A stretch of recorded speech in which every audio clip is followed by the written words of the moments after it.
नमस्कार। नमस्कार। आपका पवन बिष्ट ब्लॉग में आपका स्वागत करता हूँ। मेरा आज का ये ब्लॉग, मैं आज अपने गुरुजी योगाचार्य रोहित पाणिग्राही के आश्रम में आ रखा हूँ और हमारे गुरुजी आपको महत्वपूर्ण योगा के बारे में जानकारी देंगे और हमारे गुरुजी को आपको बहुत अभी हंसी आ रही है, कोई नहीं, वो हमारी खुशियों का वो है। तो गुरुजी, योगा के बारे में आप हमारे दर्शक को क्या जानकारी देना चाहेंगे? योगा क्या है गुरुजी? ये क्वेश्चन हमारा बहुत लोग पूछते हैं हमसे, तो जानकारी दें, योगा क्या है? योग यानी योग यूज धातु से बना है। योग यानी मिलना, जुड़ना, संयोग होना, एकत्रित होना, अर्थात आत्मा और परमात्मा का संपूर्ण भाव में एक मिल जाना ही योग कहते हैं। पतंजलि योग सूत्र के अनुसार योग का अर्थ है योग चित्तवृत्ति निरोधः, अर्थात समुद्र में जैसे अनगिनत लहरें आता है, ऐसे ही हमारे मन में, चित्त में अनगिनत विचार आता है। उस विचार सही भी हो सकता है, गलत भी हो सकता है, तो उसको रोकना, उसको रोक के अपने आप में ही रहना, मतलब अपने मूल स्वरूप में रहना ही योग कहा जाता है। श्रीमद् भागवत गीता में के अनुसार योग कर्मसु कौशलम, अर्थात कर्म में कुशलता लाना ही योग है। कर्म में हम दैनंदिन जीवन में बहुत प्रकार का कर्म के साथ साथ विकर्म भी हो जाता है, कुछ गलत भी हो जाता है। तो ऐसे कर्म में जो हमारे सद्मार्ग की ओर ले चले, लोगों का भलाई के लिए जो हम कर्म करें, लोगों की अच्छाई के लिए, लोगों का सेवा, लोगों का उपकार, लोगों को शिक्षा देना, लोगों को मदद करना, ये भी एक प्रकार का योग होता है। और वेद शास्त्र के अनुसार योग का अर्थ होता है आत्मा और परमात्मा का संयुक्त हो जाना, अर्थात आत्मा और परमात्मा का मिलन ही योग होता है। योग वशिष्ठ के अनुसार योग का अर्थ होता है नर के साथ नारायण के साथ नर का एक हो जाना ही योग कहा जाता है। योग शास्त्र कहता है कि सर्वचिंता परित्याक्त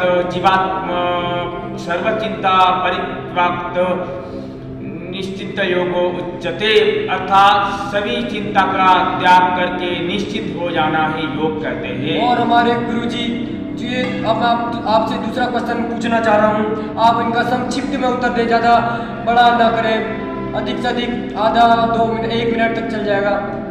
तो योग का उदय कैसे हुआ? देखिए, प्राचीन काल में मुनि ऋषियों ने योग का बारे में मतलब विस्तार किए थे। जैसे कि हमें सुनने का आता है, योग का आदि प्रवक्ता भगवान शिव को कहा जाता है। भगवान शिव जी मछली ने उनका ज्ञान को सुन लिया, वही आकर मीननाथ बना, फिर मीननाथ के बाद चटपटीनाथ, गोरक्षनाथ आदि आदि परंपरा चलता रहा। और एक परंपरा के अनुसार भगवान श्री कृष्ण ने श्रीमद् भागवत गीता में अर्जुन को योग का ज्ञान दिए थे, और इसी प्राचीन से ही हमारा योग चला आ रहा है। अब हमारे आधुनिक भारत में योग तो ज़्यादा विस्तार होते जा रहा है, तो सभी को ही पता है। और योग से हम किस प्रकार से लाभ प्राप्त कर सकते हैं? देखिए, योग एक ऐसा चीज है कि योग में सिर्फ शारीरिक लाभ नहीं होता है। योग में हमारे शरीर के साथ साथ आत्मा का, मन का भी लाभ होता है। हमारे शरीर बलिष्ठ होता है, तेज होता है, शरीर से सभी रोग दूर हो जाते हैं, शरीर में चमक आता है, आलस्य दूर भाग जाता है। उसके साथ साथ कहते हैं ना, स्वस्थ शरीर में स्वस्थ मस्तिष्क निवास करता है। अगर हमारा शरीर स्वस्थ है तो हमारे पूरे विश्व हमारे लिए एक फूल का बगीचा बन जाएगा। तो उसमें हमारा मन भी शुद्ध हो जाएगा, मन भी पवित्र हो जाएगा। उसके साथ साथ हमारा आत्मा में आत्मा में शांति का अनुभव होगा। हमारे जो आत्मा का रियल वास्तविक गुण है वो प्रकट हो जाएगा, और जीवन में हम अच्छे कर्म करेंगे, अपना वास्तविकता को पहचानेंगे और अपना लक्ष्य को साध लेंगे।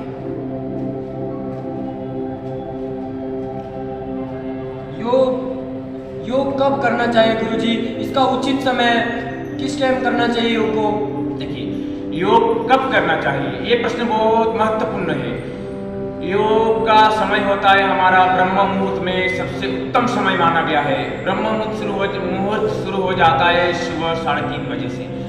आप 3:30 बजे बिस्तर त्याग के उसमें 1 लोटा पानी पी लीजिए।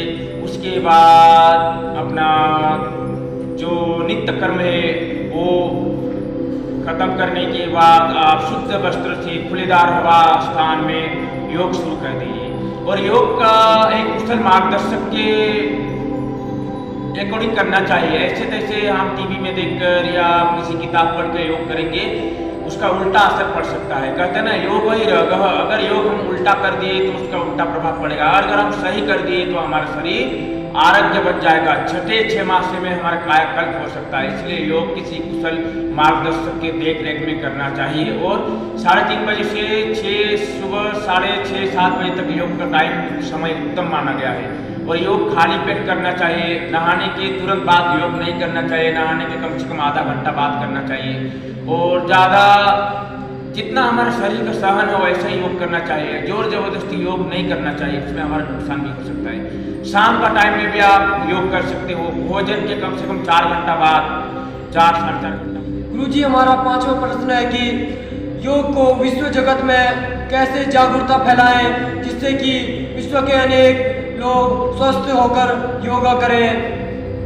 आज के जो भाग दौड़ की जिंदगी में योग के सिवाय हमें कोई दूसरा रास्ता ही नहीं दिखाई दे रहा है। क्योंकि आज जो महामारी आ रहा है, जो रोग आ रहा है, जैसे साथ का रोग आ रहा है, कैंसर वगैरह वगैरह, कहते हैं ना, योग एक ऐसा संजीवनी है जिसमें सभी रोगों का इलाज है। योग को कामधेनु भी कहा जाए तो कोई संशय नहीं होगा, क्योंकि योग में हमारे छोटे से लेकर बड़े बड़े रोगों का निराकरण हो सकता है। तो आज हमारे जो कॉलेज है, यूनिवर्सिटी है, इसमें बहुत सारे हमारे भाइयों ने योग का जो डिग्री है वो लेकर अपने एक्सपीरियंस लेकर बैठे हैं। उनको तलाश है अच्छी नौकरी की, अच्छी प्लेटफॉर्म की।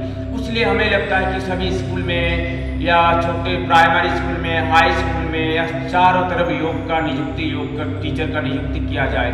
उसमें सभी का, बच्चे से लेकर बड़े का, सभी का लाभ हो सकता है। और जितना हमारा जनसंख्या है हमारे विश्व में, उसमें अगर सभी को योग का ज्ञान दिया जाए तो सभी अपने लक्ष्य की प्राप्ति कर सकेंगे। जो हमारे दैनंदिन जीवन में जो हमारे उतार चढ़ाव हो रहा है, जो डिप्रेशन आ रहा है, जो गलत विचार आ रहा है, जो विकर्म हो रहा है, अगर योग ढंग से किया जाए तो ये सब धीरे धीरे घटता जाएगा। लोगों की मानसिक स्थिति सही होगा, शारीरिक स्थिति सही होगा, लोग को आध्यात्मिक की ओर बढ़ेंगे, ईश्वर की ओर जाएंगे और समाज में अच्छे काम करेंगे और अपने अंत में मोक्ष की प्राप्ति हो सकेगा। हमारे गुरुजी ने आपको योग के बारे में जो महत्वपूर्ण जानकारी दी, उसको आप सुनना नहीं, उसको अपने जीवन में उतारना है, आत्मसात करना है। और आगे भी ऐसे ही गुरुजी हमारे आगे ऐसी आपको जानकारी देंगे और आपको वो अपने जीवन में उतारना है। और आज का वीडियो यहीं पर समापन होता है। जय हिंद। नमस्कार। नमस्कार।